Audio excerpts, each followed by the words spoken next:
In the bustling agora of ancient Athens, a young sculptor named Theon worked with a heavy heart.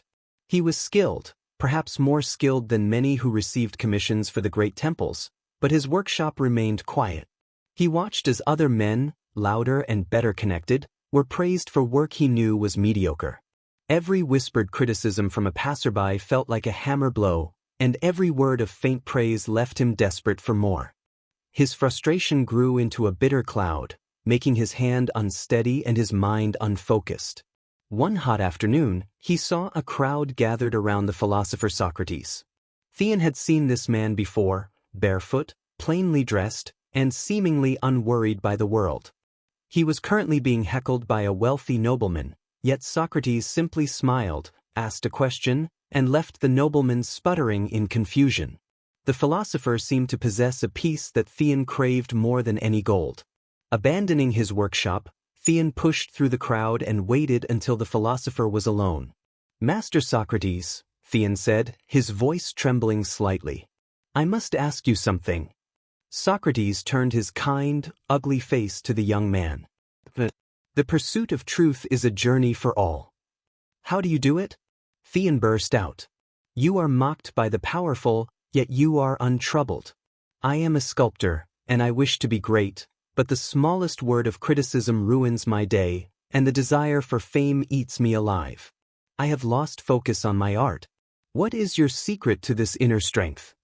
Socrates was silent for a moment, looking at Theon's hands, which were calloused and covered in white marble dust.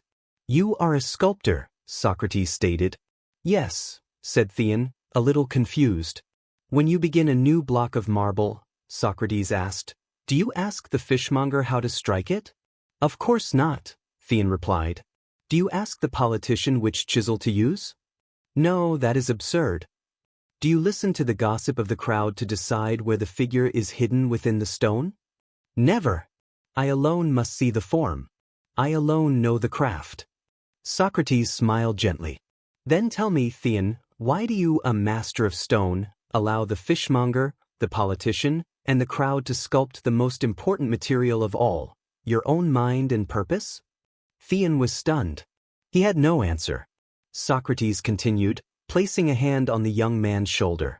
"Your frustration does not come from your lack of skill. It comes from your divided aim. You seek to do two things at once, to perfect your craft and to please the crowd. These are two different masters, and no man can serve both."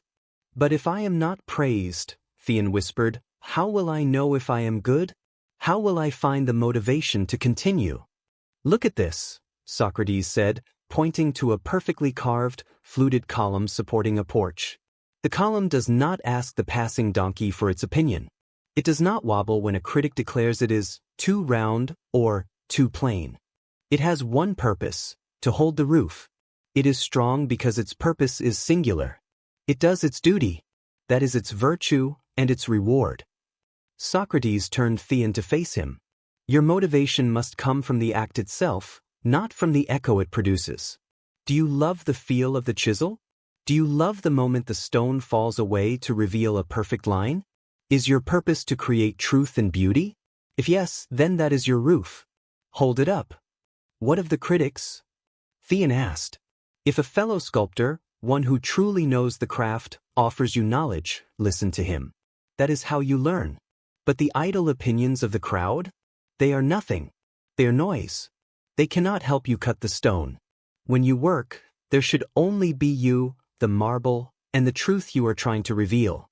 Everything else is a distraction from your purpose." Theon looked down at his dusty hands, truly seeing them for the first time, not as tools for fame, but as tools for his craft. He felt a profound sense-myoff calm settle over him. The gnawing hunger for approval had vanished, replaced by a simple, solid desire to return to his workshop. He looked up at Socrates. "You have given me no secret to success," Theon said. "No," Socrates agreed. "Success is what the crowd gives you. It is fickle like the weather. You have given me something better." "What is that?" "My focus," Theon replied.